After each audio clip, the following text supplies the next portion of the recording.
If I fell off the side of a cruise ship, would you jump off and save me? Hell no. What kind of Jet2 holiday are you taking me on?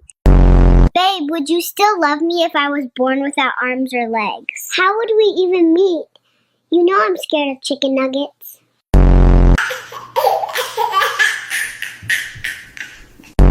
Babe, would you leave me for Cindy Sweeney for $1 million? Be honest. Okay, so let me start by saying how much I